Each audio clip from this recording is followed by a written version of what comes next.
Guess who's Bizak? Between the lines with Coach Stella. L. You know it. You already know what What's it up, is, Brody? man. How you feeling? Feeling great, man. Feeling good. Feeling great. Feeling great. Feeling good, You bro. know How it. about yourself? I'm feeling good, bro. Season start, basketball season start. We tip off in 2 days on Wednesday. All right. State semifinals here. You feel me, bro? We For all sure. good, family good, nieces, nephews, kids good. Let's rock, baby. Indeed, man. Let's get right into it because it's playoffs. You know what I'm saying? It's not a whole lot of teams to talk about. Right. You know, it's the ones who left, right? That's it. It's the ones who left. Last of the Mohican. You know what I'm saying? Let's get right into our ELLIE House Game of the Week recap. This week, we went out to Twinsburg to see Hoban Knights, Walsh Jesuit Warriors, Part 2. You know it. You know what I'm saying? The sequel. And let's get into it, bro. What you see? Man, like you said, man, it was Part 2. Walsh Jesuit got him in Week 7, 19-14. I know Hoban couldn't wait to get this rematch, you know what I mean, especially being in the playoffs when it's winner go home. And Hoban did their thing. Hoban ended up winning 21-7. Sloppy weather, of course, we know. But that was all over Northeast Ohio. Every game was playing in sloppy weather. Both teams had to play in it, so it was no excuse either way. The weather would definitely played a part and a little bit in the play calling on both sides. But at the end of the day, Hoban got it done. Their defense was stout from the first possession to the end of the game. Forced a fumble from Keller Moulton early in the first possession. They set up an early touchdown. Braden Feaster take it in. They jump out 7-0, and they really kind of coasted from there. The defense played lights out, man. I want to give a shout out to the secondary, man. The secondary played great. Rock Hill, Peyton Cook is back healthy. Juice Boykin, he ended up getting injured. Hopefully he'll be back next week. We seen Juice, though. He had a big game. Lawrence Cherry, Jackson Callaway, and Jaden Daniels. The reason why I want to mention these kids is you could tell their secondary was back fully healthy, and they was able to match up the way they wanted to match up, and they kind of eliminated the passing game. You know what I mean? The weather played into it also, too. But when Keller had to throw it, Keller was still throwing good balls. He was still throwing dimes. You know what I mean? He was accurate. He was on precision, even though the weather was bad. But them guys was covering up. You know what I mean? Them guys was covering up. Every catch was contested, except for maybe about one of them, a couple drags over the middle. But for the most part, anything down the field, the defensive backs was on top of all of it. And what that was able to do is let the front seven go eat. Indeed. Let the front seven go eat. Y'all take away the run game, take away Keller's legs. Let's try to make them one-dimensional in this weather and make them have to throw, getting a lot of second and longs, a lot of third and longs. And the defense played lights out. So the secondary did their job. Those 6 guys was amazing. And then the front seven went to work. Eli Lee, Nick Crawford, Tanner Mintz, Ace Brown. They did what they do every week. They dominated the line of scrimmage. They took away the run game. They made plays behind the line of scrimmage. And the defense was on. Hoban's defense was on from the beginning to the end. Offensively, I want to give some love to the quarterback, Trent Hayden. We talked about Trent after the Week 7 loss to Walsh Jesuit earlier in the year, that they made a quarterback switch. Reason why I want to give him love is he handled the weather conditions perfectly. The play was getting in on time. He got him out the huddle. What he did was manage the game without any mistakes. Indeed. When the weather is that bad, as a coach, you worried about just getting the snap. Then giving the handoff. Everything was clean. Snaps was clean. Handoffs was clean. He had to make one throw. I'm pretty sure it was 1 for 1. It feels like it was like one sure throw. It was 1 for 1. But the one throw that he threw was a dot. It was a 15-yard out. He put it on the money. The right anticipation and time. And a lot of times going into the game, if that's the one throw you had to make for us to advance to the state semifinals, I know he signed up for that every day. But he did a great job managing the game, handling the weather conditions. Number 2, Coach Terrell. He was on it. Not that he ain't always on it, but he was on it. You could tell that he'd been in a lot of these games. You could tell he's won multiple state championships. You could tell even going back to his days as a player, back in his YSU days, that the big stages he's ready for. Because he was every button that needed to be pushed, he pushed it. We talked about having a Juice Boykin package. He had that. He made sure Rock Hill got some touches. He made sure anytime Braden Feaster needed a break, that he was going to hand it to another playmaker. Even if they didn't break the play, just for the simple fact is I'm giving it to my next best playmaker, for one, to make sure they take care of the ball, and for two, if Walsh Jesuit makes a mistake, it's somebody that can hit their head on the goalpost and make them pay. Even down to some of the possessions at the end where he acting like he was going for it on 4th down, just to steal 30 seconds off the clock, just to call a timeout and punt. I thought Coach Terrell he pressed every button that he needed to press. So Hoban did everything they were supposed to do. Coaching staff was on it. Offense played well. Defense played well. So they did everything they were supposed to do, and that's why they're advancing. And it's no surprise to us in Northeast Ohio. If there's weather like that, it always going to be an advantage to Hoban because they want to beat you up physically anyway.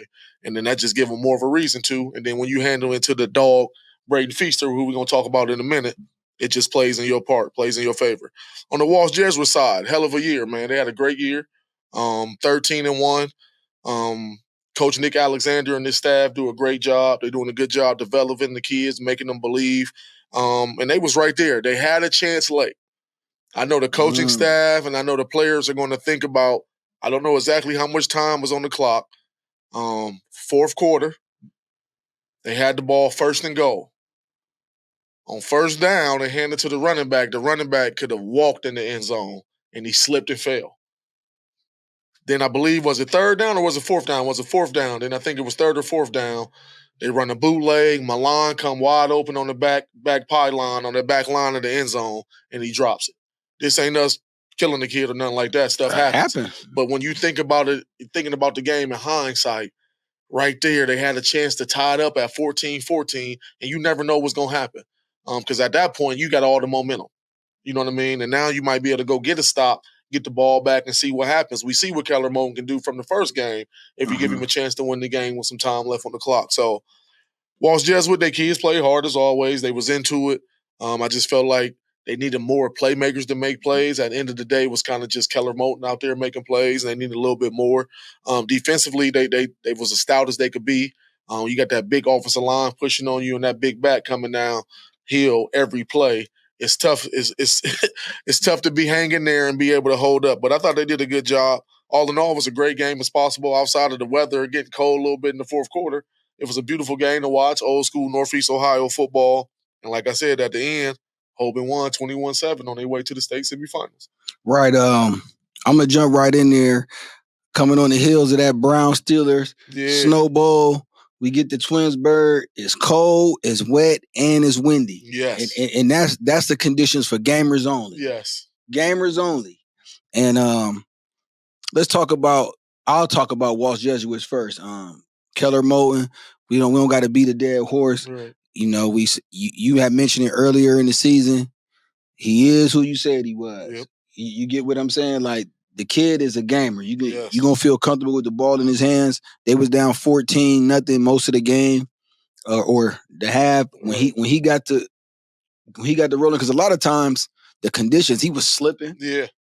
Like, even if it was a crease where he might have been able to do his normal thing, you know, that cut back, it wasn't as dependable due to the conditions. Right. But they were still, so they were still right there with a chance to win.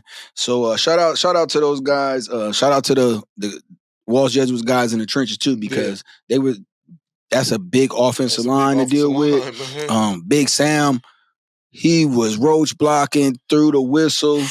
And in that ways, that's when you keep plopping on that middle linebacker over and over and over again. And Walsh Jesuit, those guys showed a lot of toughness for dealing with that for 4 quarters and still being in position. Yeah, to no be able back to pull down it at out. all. They was there for the fight all 12 rounds. For sure. I won't take away Hoban's honor or Walsh Jesuit's honor by saying that about that bad holding call on Milan Paris. That's 14-14. Bruh. That's 14. If that call is not made, it was egregious for sure. A bad call, but we also would tell kids we're not gonna blame the game on one call too. So, but in those type of conditions, in the way the hardest both sides was playing, and I don't feel like that call, that was a bad call. He wasn't right. I mean, Keller Moton walks in that. He walked in the end zone. He's walking in, and this is why I feel like it's a bad call. This is from a coaching's perspective. The kid that was trying to get off the block really wasn't even trying to get off the block. He was trying to sell the call. Mm-hmm. Don't reward that. That's why I'm saying it's a bad call. If it's a kid that's, you know what I mean, he bang, shock throw, he trying to really see where the ball at and disengage from the block, and he get held, that's one thing. But when it's a kid right there, he pretty much just taking on, he defeated the fact that I can't win this block. And the only way I can get it is by putting you can't reward that. Right. That's the only thing I'm saying. You know what I mean? And like you said, we ain't blaming it on that one call. But in that type of game, it's in the regional final, team trying to come back tied up 14-14. And when you called it, he pretty much was going into the end zone at that point. He walked in. Like so, he wasn't nowhere. Yeah. He wasn't going to make that tackle like at all. And so, nor was he trying to. You know what I mean? At that point, nor was he trying to. So, again, Hoban did what they were supposed to do. You know what I mean? Hindsight, they was going to win the game because they was the best team on that night. Mm-hmm. They executed the best. Their players played the best. But just on that one call, I just wish that ref would not have threw that flag. Right. You don't want to take the game out of the player's hands. Yeah, man. And it was a little bit of that. But, shout out to Walsh Jesuit. Like you said, Keller Moden is a stud. He showed it. The defensive guys in the trenches, they in there blocked the punt. Yeah, they had the momentum, had a key block punt that set them up in position. So shout out them guys. They had a great season. All 12 rounds. Yeah, they put on the show. So shout out to you guys. And then like you said, Braden Feaster. Hey, jump right into it. Our ELLIE House player of the game, man. Braden Feaster, man. Sophomore running back Braden Feaster. The question I got for you, Coach, is this. What is Braden Feaster going to do for 2 more years? Dominate. What he going like? I mean, at this point, you might as well hand him a clipboard. I don't want to say knowing Braden like we may know Warren kids. I'm just saying knowing him from what the interactions we've had with him over 2 seasons. What he's going to do is continue to grind to try to keep one-upping himself. That's what type of kid he is. So I guarantee you, he looking at the stats from this week. We got the stats right there. Our ELLIE House player of the game, Braden Feaster, 38 carries, 262 yards, 3 touchdowns. In his mind, you know what he's thinking? You give it to me next week 40 times, I go for 275 and 4. Give it to me in the state championship game, give it to me 45 times, I go for 305. He just one of them type of kids. He loved the grind, he loved the game. He's very passionate, always intense, always ready to play. And the question is, I'll send back to you is, what is the rest of Northeast Ohio going to do with Braden Feaster for the next 2 years? Because he's a grown man. The kid is a stud. You could tell he was loving playing in that type of game and atmosphere, not only being that it's a regional final, win or go home, but with the rain, the cold, and the wind, like you said.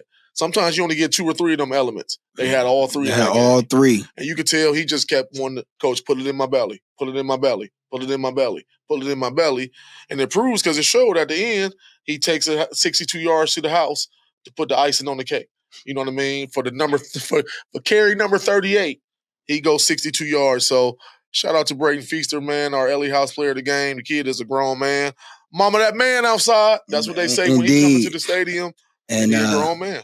Yeah, and at this point, I know you like to give the young man nicknames, but I think we might just have to refer to him as Mr. Feaster. Yeah. We might just have to refer to him as, that's him. Mr. Feaster. That's it. Because he's a grown man. He's a grown man out there doing grown man things. Mm-hmm. And like we said, with those conditions, it was fun being out there, though. So shout out Daniel. Shout out my guy Daniel. Shout out my son. He was out there for sure. Solid. He didn't no gripes, no moaning.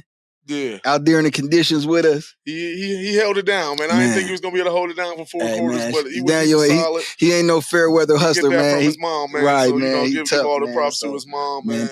It was definitely a fun atmosphere. Yes. Shout out to our ELLIE House player of the game, Braden Feaster, Mr. Feaster. And last thing I'm going to say, man, shout out to Braden's parents. We've talked to him for, 3 or 4 times over 2 football seasons. Great kid, humble, respectful, great manners, you know what I mean? And sometimes, kids that are more talented and getting a lot of things thrown at them early, offers and a lot of accolades, they lose some of that stuff. And you can tell his parents has done a great job with him. Every time we see him, he's super respectful, super appreciative. He's always the same kid. So I want to give some love to his parents. Shout out to his parents. Indeed. And, all the other guys over there at Hoban, Ace Brown. Keep going. Juice Boykins, speedy recovery. Yep. Get back in the fight.